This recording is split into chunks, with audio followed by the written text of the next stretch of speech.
बल्कि रसूलुल्लाह सल्लल्लाहु अलैहि वसल्लम फरमाए अन्निकाह मिन सुननिल मुरसलीन, निकाह द अंबिया किराम सुन्नत दा कम چې د مبارک نه وړاندې تیرو ما سوا د یو څو انبیا کرامونه. زمونږ او ستاسو په دې اسلامي معاشره کې د نکاح ارزښت او د نکاح اهمیت دا د هیچا هم پټ نه دی. خو راځو دې خبرې ته دوستانو چې په نکاح کې مهم شی څه شی دی. نکاحونه خو هسې موږ او تاسو کوو.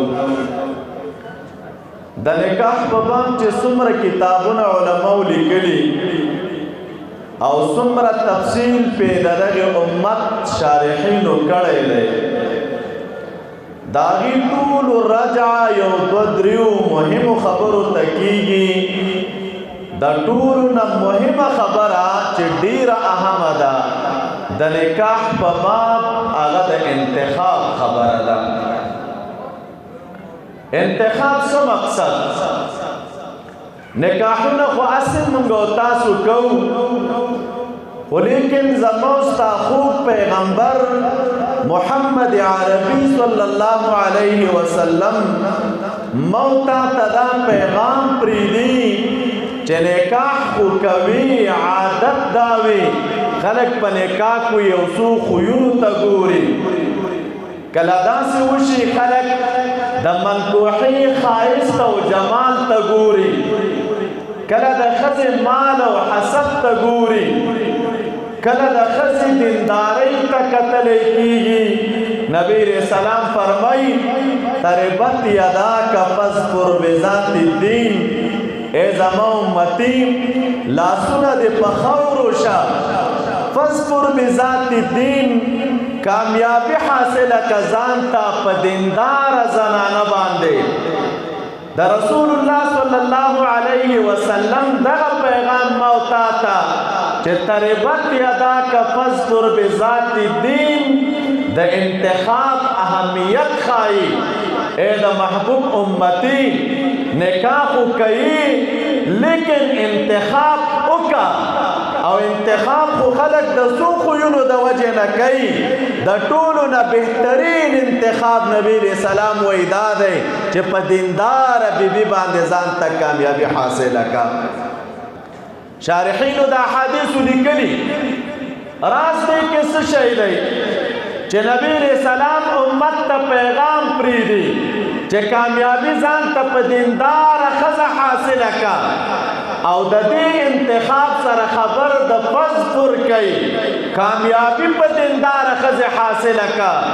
شارحینو لیکلي معلومیږي دا چې د دیندارې زنانه انتخاب دا لږ دقت غواړي، د دیندارې زنانه انتخاب دا لږ کړاو غواړي، سختی غواړي، تکلیف غواړي. ګرځې به ورپسې، چاڼ به کوي، کوشش به کوي ورپسې، کړاو به تېروي. د هغې کړاوونو نه بعد چې تا ته رب العالمین یوه دینداره زنانه په نکاح درکړه، بس کامیابي دې حاصله کړله. ځکه نبي علیہ السلام کلمه د فاظفر وایي دینداره زنانه انسان ته په آسانۍ نه حاصلېږي. ګرځې به ورپسې، تکلیف به تېروي، بیا به رب العالمین کامیابي درکوي. نو په صفاتو کې بهترین صفت چې مؤمن ته د هغې منتخب کول پکار دی هغه صفت د دیندارۍ دی. معلومیږي دا چې انتخاب په نکاح کې ډېر رول لري. معزز سامعینو تاسو فکر وکئ، قرآنی آیت دی رب العالمین د خپلو بندګانو ته او د نبی علیہ السلام امتیانو ته د هغه مبارک په خوله باندې یو پیغام پرېږدي. پیغام دا دی قل للمؤمنین یغضوا من ابصارهم.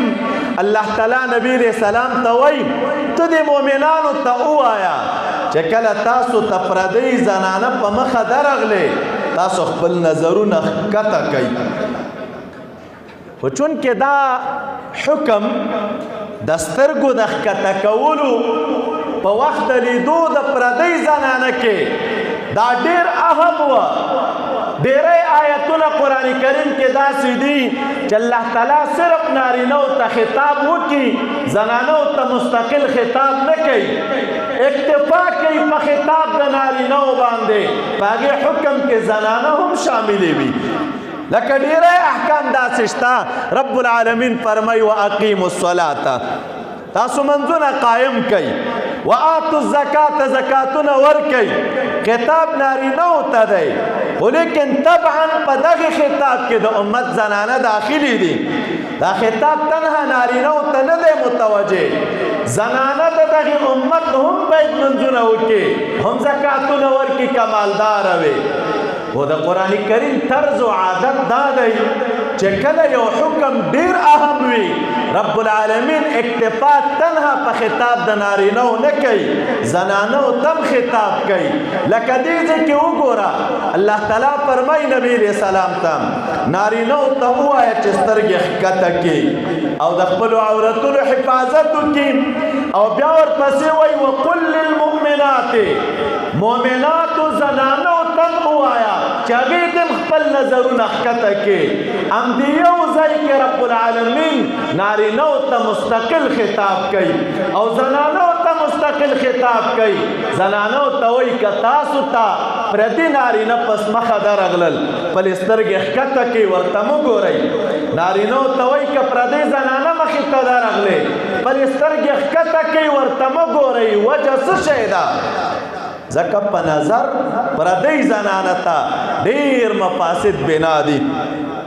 انسان گناهونو کې واقع کېږي، نور مشکلات ایجادوي، او دام شته علما لیکي چې النظر سهم من سهام ابلیس، نظر د ابلیس دا غشونه یو غشی دی، او چې کله په غشي ولګېدې ښکار بشي. کله چې انسان پردۍ زنانه ته وګوري یا زنانه پردي نارینه ته وګوري، د شیطان د غشي ښکار بشي. د همدې وجې نه حضرت علی رضی الله تعالی عنہ ته رسول الله صلی الله علیه وسلم فرمای اے علی رضی الله عنه، کله چې په یو زنانه سترګې پریوتلې، خپلې سترګې ښکته کا. ولې؟ دا یو ځل نظر چې ناڅاپه ستا په پردۍ زنانه پریوته، دا شریعت درته مباح کړی، په دې باندې ګناهګار نه یې، خو لیکن د دې یو نظر پسې بل نظر مه پیوسته کوه، دوباره مه ګوره. دا یو ځل کتل بلا قصد او بلا اراده، شریعت در سره مؤاخذه نه کوي چې ناڅاپه دې په زنانه سترګې پریوتلې یا د زنانه په نارینه پریوتلې. خو که چېرته زړه کې عزم راغی، قصد راغی، اراده راغله، د دې ناڅاپي نظر پسې د دویم نظر پیوسته که، رب العالمین در سره مؤاخذه کوي، الله تعالی به عذاب درکړي درته. ځکه مبارک ته فرمایي چې د یو نظر پسې دویم نظر مه پیوسته کوه، نظر باندې ډیر مفاسد بنا دي. رب العالمین ځکه منع کوي چې نارینه دې پردۍ زنانه ته نه ګوري او پردۍ زنانه دې پردي نارینه ته نه ګوري، چې دومره یو مهم حکم دی چې رب العالمین دواړو ته حکم کوي چې یو بل ته به نه ګورئ، نارینه ته هم او زنانه ته هم. شریعت مطهره بیا هم د دې دومره تاکیدي حکم سره یو څه نظرونه دي چې هغې ته اجازت ورکړی چې نارینه زنانه ته کتی شي، زنانه نارینه ته کتی شي. د هغې نظرونو د جملې نه یو ځای هغه دا دی، محدثین کرام باب لګوي، باب النظر الی المخطوبه. یو سړی چې کله اراده وکړي چې زه پردۍ زنانه په نکاح کوم او دې سره نکاح کول غواړم، آیا دا نوجوان یا دغه سړی زنانه ته کتی شي او که نشي کتلی؟ محدثین باب لګوي او د دې په ضمن کې متعدد روایات راغلي چې یو ځوان په نیت د خطبې باندې پردۍ ښځې ته کتلی شي او که د وکتل د هغې یو نظر نه علاوه دویم نظر یې وکړه، دی ورباندې ګناهګار نه دی. وجه څه شی ده؟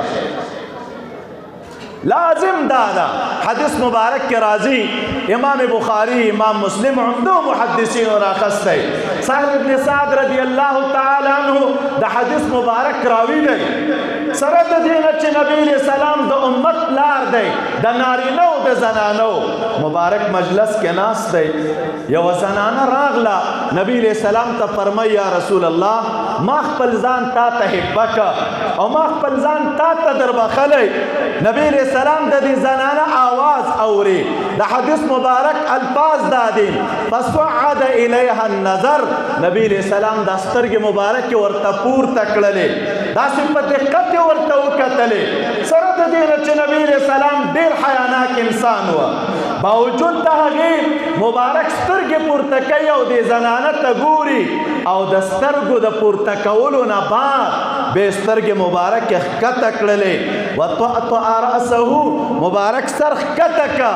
زنانه وایي زه پوهه شوم چې نبی علیہ السلام زما د نکاح اراده نه لري. اهل مجلس وایي موږ پوه شو چې نبی علیہ السلام د دې زنانه د نکاح اراده نه لري. وروستو د کتلو نه چې مبارک په دقت ورته وکتل او بیا یې سر مبارک ښکته که. صحابي مبارک مجلس کې ناست دی. محبوب ته راوړاندې شه ورته یا رسول الله که تاسو دې زنانه ته حاجت نه لرئ او نکاح کول ورسره نه غواړئ نو ما ته په نکاح باندې راکه.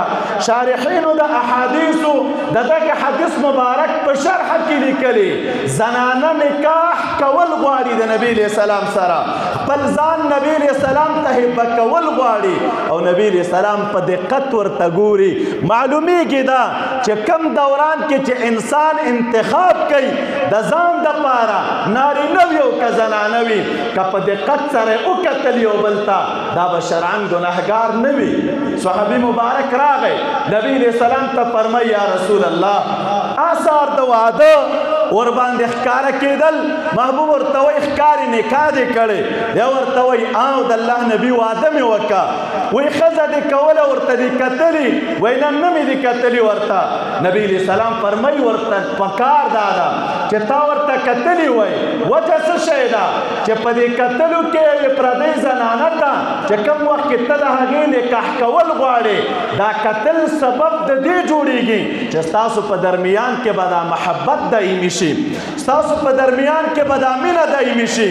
دا پکار ده چې کتلي وی ورته او د همدې وجې نه زموږ د فقه چې څومره کتابونه دي دې ټولو دا خبره لیکلې ده. صاحب د بدایي لیکي علامه شامی لیکلي یو قول کې دا وایي واجاز ابو حنیفه النظر الى الوجه والقدمين والكفين.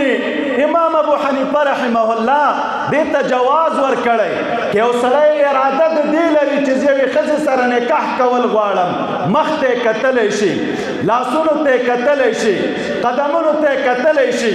علامه شامی رحمت الله علیه په 5م جلد کې دا خبره لیکلې ده ویباح النظر الى القدمين والوجه والكفين.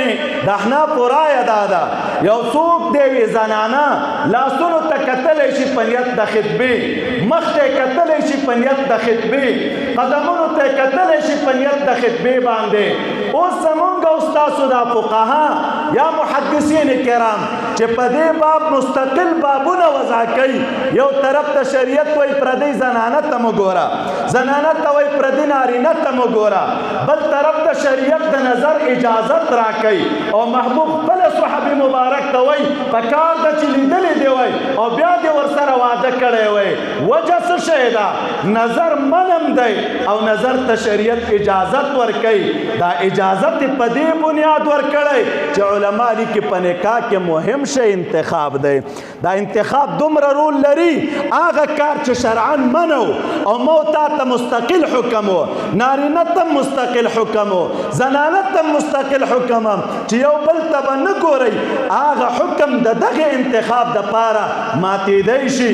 که یو مسلمان د شرعي نکاح اراده لري شریعت هغه ته اجازت ورکړی چې چا ته وګوري. وجه دا ده انتخاب رول لري انتخاب حیثیت لري په شریعت کې. د همدې وجې نه که په ځینو ځایونو کې په دې مفاسد نه و بنا علما لیکي کته شي او انسان زنانه ته په نیت د نکاح باندې که نور مفاسد ته نه ولاړېدل نور خلک دې ولیږي ورته زنانه دې ولیږي ورته هغه زنانه دې وګوري چې کله هغې انتخاب وکړه بس درسته ده بیا دې دی نکاح ورسره وکړي خو د دغې انتخاب په صفاتو کې چې رسول الله صلی الله علیه وسلم مونږ او تاسو ته پرېښي هغه بهترین صفت د انتخاب دا دینداري ده دینداري باندې وصیت مو تا ته نبی علیه السلام ولیکئ چې د دینداره زنانه سره نکاح وکړه دوه خبرې درته کوم یو د محبوب د بیبیانو او یو د امت د یوې زنانه حال درته وایم چې برکت د دینداري وګوره چې دینداري څومره رول لري د نبی علیه السلام په بیبیانو کې بهترینه بیبي ام المؤمنین خدیجة الکبرا رضی الله تعالی عنها ده دا د نبی علیه السلام مشره بیبي وه 15 کاله د نبی علیه السلام نه مشره وه او نبی علیه السلام ترېنه کشر وه او د دې په حیات او د دې په ژوند نبی علیه السلام د بلې بیبي سره نکاح نه ده کړې ام المؤمنین عایشه رضی الله عنها وایي د نبی علیه السلام په بیبیانو کې په یوې بیبي به هم دغه بنتوب غیرت نه راته لکه څومره غیرت چې به په خدیجې رضی الله عنها راته وجه دا وه وایي دا نبی علیه السلام ته دومره ګرانه وه سره د دې نه چې ما خو د دې زمانه نه وه لیدلې زما نه مخکې وفات شوې وه خو کله وایي چې زه را واده شوم او نبی علیه السلام به کور کې حلاله وکړه او دا غوښه به یې برخې کړله د بیبیانو به خپله برخه وه د صحابهو به خپله برخه وه وایي څه برخې به یې پکې جدا کړلې بېلې به یې کړلې او بیا به یې ویل چې دا برخې د حضرت خدیجې رضی الله تعالی عنها د ملګرو برخه ده وایي نبي علیه السلام به د هغې د وفات نه بعد هم د هغې د ملګرو برخه کوله وایي ما چې به دا صحنه ولیدله ځان سره به مې فکر کو چې ته وګوره دا نبي علیه السلام ته څومره ګرانه وه چې د وفات نه بعد یې د ملګرو برخه کوي نو په ژوند به نبی علیه السلام ته څومره ګرانه وه دې کې علما اقوال لري چې د نبی علیه السلام په بیبیانو کې بهتره بیبي کوم یوه ده دا یو ځان سره یاد ولرئ علما کرام لیکي د نبی علیه السلام بیبیانې دا ټولې د نبی علیه السلام جوړې وي دا قرآن کریم کې اکثرا د دې ښځو نه چې تعبیر کېږي 3 قسمه کلمات راځي کله نساء راځي کله امرأه راځي او کله زوجه راځي نساء هم ښځو ته وایي زوجه هم ښځې ته ویلی لیکلي دا د زوجې یا د ازواجو کلمه په هغې دوران کې استعمالیږي چې اکثرا په هغې ځای کې موافقت دیني وي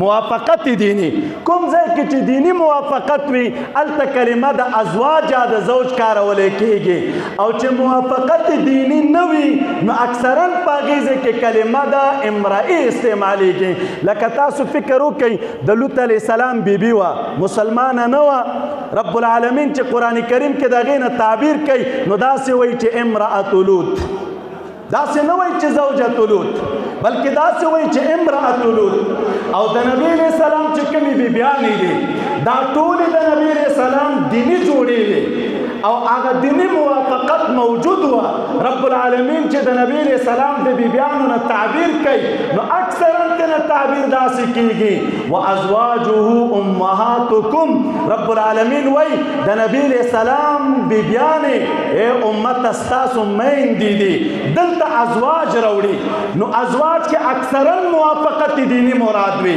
او د نبی علیه السلام چې څومره بیبیانې وي دا د نبی علیه السلام جوړې وي دا ورته رب العالمین منتخب کړې وي دې کې داسې یو بیبي نه وه چې څوک ورته د عیب ګوتې ونیسي بلکې چې نبی علیه السلام څنګه عظیمه هستي وه همغه شان رب العالمین ورته بیبیانې منتخب کړې وي نو جوړې خو ټولې وي اعلی خو ټولې وي خو دا چې بیا په دوی کې د لوړ مقام والا بیبیانې څوک وي نو شارحین د احادیثو لیکي څوک وایي چې خدیجه رضی الله عنها غوره وه څوک وایي عایشه رضی الله عنها غوره وه هر یو جانب خپل خپل دلایل لري د خدیجې رضی الله عنها د فضیلت دپاره علما خپل دلایل بیانوي د عائشہ رضی الله عنها د فضیلت لپاره علما خپل دلایل بیانوي، خو دریم جماعت تطبیق کوي او تطبیق دا دی وی د هر یو د فضیلت وجه ځان ته وه. خدیجه رضی الله عنها غوره وه په دې اعتبار چې د نبي علیه السلام ښه معینه او ښه مشیره وه، او عائشه رضی الله عنها غوره وه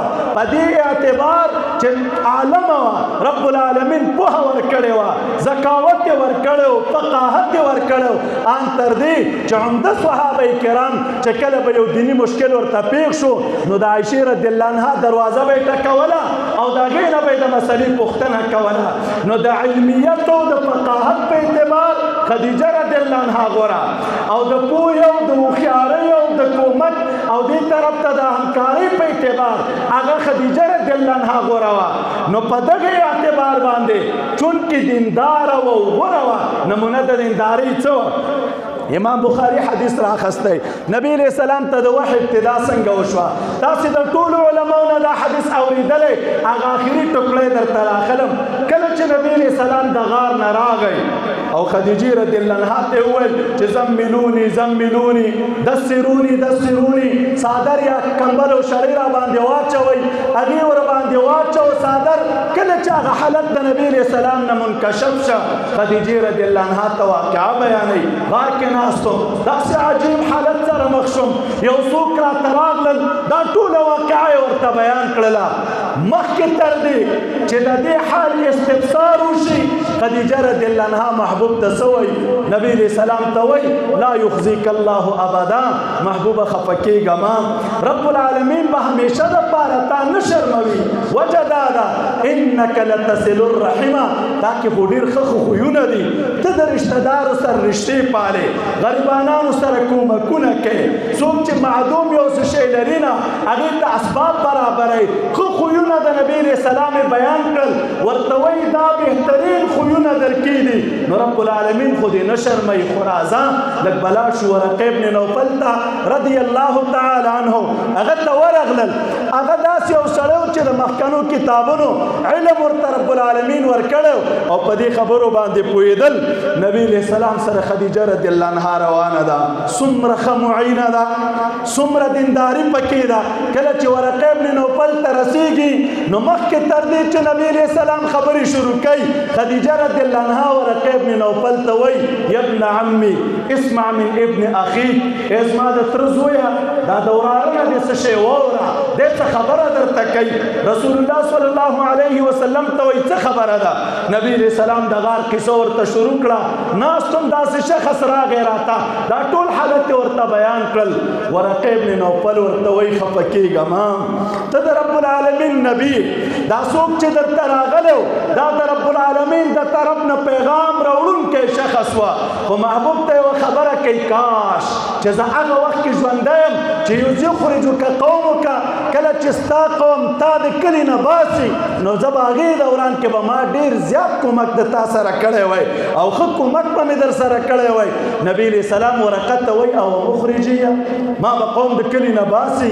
ورقه ورته وایي او وایي ستا په مثل پیغام باندې هېچا هم راتګ نه دی کړی مګر هغه د قوم د طرف نه د تکلیفونو سره مخ شوی دی. ته به هم د قوم د طرف نه تکلیفونو سره مخ کېږي او خپل کلي ته به اړ کېږي او خپل کلی به پرېږدي. شارحین د احادیثو د دغه حدیث مبارک نه ډېر زیات مسائل راغلي او وایي چې ډېر مسائل ته مستنبط دي، خو یو بهترینه مسله چې پکې پرته ده محبوب چې مو تا ته د دینداره زنانه د نکاح طرف ته ترغیب راکوي. د دینداره زنانه د نکاح سر وګوره، که خدا نه خواسته دینداره نه وای داسې تسلی الفاظ به محبوب ته څنګه ویلي وای، بیا به ښه رهنمایي ورته څنګه کړې وای. خو آثار د دیندارۍ پکې وه او د محبوب بیبي وه، خپله بیبي هم دینداره وه. مو تا ته وایي ای زما امتي تربت یداک فاصبر بذات دین، ته به وایي چې دا خو د پیغمبر بیبي وه. طبعا رب العالمین به پکې دا کمالات ایښي وه. د یوې بلې بیبي حال درته وایم، امام بخاری رحمت الله علیه کتاب الجنائز کې دا حدیث راخسته و زنانه ده منګ او تاسو نوم ډیر د علماو نه اورو. ام سلیم رضی الله تعالی عنها دا د انس رضی الله عنه مور ده. او انس رضی الله عنه د نبی علیہ السلام خادم و. انس رضی الله تعالی عنہ د علماء د صحابه په درمیان کې شهرت په خادم رسول الله صلی الله علیه وسلم لري. د نبی علیہ السلام خادم امام بخاری روایت راخسته د دې ام سلیم رضی الله تعالی عنها زوی و دا ابو طلحه رضی الله تعالی عنہ د طرفنا. ابو طلحه صاحب جلیل القدر صحابي زوی مریض بو همیشه. یو ورځ د ورځو نه داسې راغله ابو طلحه رضی الله عنه لاړ خپل کار پسې د ورځې اووت. دا مریض زوی چې په کور کې دی دا وفات شو. ام سلیم ځان سره فکر کوي چې زما خو زوی وفات شو د زوی درد او اخو مې ولیده. طبعا اولاد باندې مور او پلار دواړه زهیر وي. مور هم پې ډېره زهیره وي خو بیا د میندو صبر په نسبت د پلارانو کم وي او زنانه بې صبره وي. نو ځان سره فکر کوي چې ما خو دا درد د اولاد ولیده دا که زما خاوند ماښام کور ته راشي او زه دا خپل زوی ورته وړاندې کم نو ما خو درد اسم لیدلی دا خاوند به ولې په دې دردمند کم. ته راځه یو کار وکړه. حدیث مبارک کې راځي الفاظ د حدیث مبارک داسې دي چې مبارک کې بیبي ځان تیار کا. دو مقصد شارحین بیانوي. یو دا یی دا چې زوی ته غسل ورکو کفن ورته واغوسته او د کور په یو کونج کې کېښوده په هغه ځای کې چې نور کله به دا ماشوم پروت و. او یا شارحین وایي چې نه د نورو ورځو په نسبت دې زنانه ښه لباس واغوسته ډول او سنګار یې وکړه خپل خاوند ته. ماښام چې کله خاوند کور ته راغی او راننوت ښځې ته وایي چې د ماشوم څه حال دی. اوس صحابیه د دروغ هم نه وایي او داسې کلمات وایي چې دم رښتیا او د خاوند هم پې تسلي وشي. خاوند ته وایي خاونده د ماشوم نفس اوس قرار دی او ماشوم اوس غلی دی خاموشه دی د قرارۍ حالت کې دی. نو د دې خبر رښتیا و ماشوم رښتیا خاموشه او غلی نفس قرار و ځکه سا پکې نه وه. د خاوند ذهن ته دا راغله چې ماشوم خو مریض وه نو ګویا کې د نورو ورځو په نسبت نن غلی دی او ماشوم په قرار دی. شپه یې تېره کړه. کله چې سبا شو امام بخاري د الفاظ نه دي راخستې نورو مورخین او محدثین راخستې وایي دا زنانه د خپل خاوند ته راوړاندې شوه ورته وایي خاوند یو خبر درته کوم. څه وایي هسې که تا سره یو چا امانت یخی وي او څه موده بعد دا کس راش او تا ته وایي چې کوم امانت مې در سره ایښی و هغه امانت راته راکړه نو ته به د امانت ورکې او که نه یې ورکې. خاوند ورته چې بالکل یې ورکوم زما څه کار دی پردی مال دی را سره یخی دی و چې دی ما نه واپس وغواړي خو زه یې ورکوم. وایي ښه دویمه پوښتنه کوم دا امانت به بطیب النفس ورکې او که خفه به یې ورباندې وایي بالکل په خوشحالۍ ورکوم ځکه پردی مال دی و هغې ما نه غواړي نو چې ویې غوښته زه ورته مال ورکومه. زنانه خپل خاوند ته وایي کوم امانت چې رب العالمین مو تا ته راکړی هغې رانه پرون اخیستی دی. خفه کېږو به نه رب العالمین ته به صبر وکړو او د خپل بچي د دفن انتظام به وکړو. بچه یې دفن کړی شو عجیبه حالت کې دواړه ښځه او خاوند لاړ رسول الله صلی الله علیه وسلم ته. خاوند نبی علیه السلام ته واقعه بیانوي یا رسول الله عجیبه کار وشه بچی مې پرون وفات و ټوله شپه مې د ښځې سره په خوشحالۍ تېره کړه د ښځې په مخ کې ما د خفګان آثار ونه لیدل. د نورو ورځو په نسبت نن د خوشحالۍ حالات ډېر وه او بچی مې وفات شوی او ښځې داسې وکړنه را سره وکړه. نبي علیه السلام ورته دعا کوي وی رب الله څه د برکت د ډکه شپه مو تېره کړې یا د الله تعالی ستاسو په اولاد کې برکت واچوي. احادیثو کې راځي د نبي علیه السلام دعا رب العالمین د دې په حق کې قبوله کړه. وی وروستو چې څومره اولاد رب العالمین دوی ته ورکړو د نبي علیه السلام د نیکې دعا د خاطره په هر یو کې د نیکۍ آثار ښکاره کېدله. دا کمال د څه شي وه دا کوس عامه زنانه وای زمونږ او ستاسو کورونو کې خو هګۍ نه وي ماته خو چې ماښام کور ته راننوځي نو اول زیری د ماتې هګۍ وي او بیا چې دا د هغې نه غټ کار شوی وي او غټه پیښه شوې وي نو خو هسې هم غر کې دا چې د یو زنانه د زوی وفات وي او هغه د خپل زوی په وفات دردمن وي او خفه دي وي او د هغې په تندي کې د خاوند دومره معمولي خفګان هم نه حس کوي چې په دې کور کې څه پېښه شوې ده او که نه ده شوې دا د بل شي کمال نشي جوړېدلی دا کمال د دیندارۍ دی ځکه رسول الله صلی الله علیه وسلم ما تا ته وایي چې تربت یداک فاصبر بذات دین رب العالمین دی دا کومو نوجوانانو چې نکاحونه نه دي کړي الله تعالی دې دوی ته دینداره زنانه په نصیب کړي او د کومو ورونو چې نکاحونه شته او زنانه دینداره نه دي رب العالمین دې د هغې زنانه دینداره کړي او بیا خاص کر زمونږ د نوجوان ډور چې دا اوسې واده دی الله تعالی دې ښه د خوشحالۍ د امن او د سکون ژوند ورته نصیب کړي او دواړو طرفینو دواړو کورنیو ته دې الله تعالی د خوشحالۍ سبب او باعث او ذریعه وګرځوي علما او مشایخ ناست دي د دې په حضور کې رانه زیادت نقصان شوی وي عفو غواړم السلام علیکم ورحمة الله وبرکاته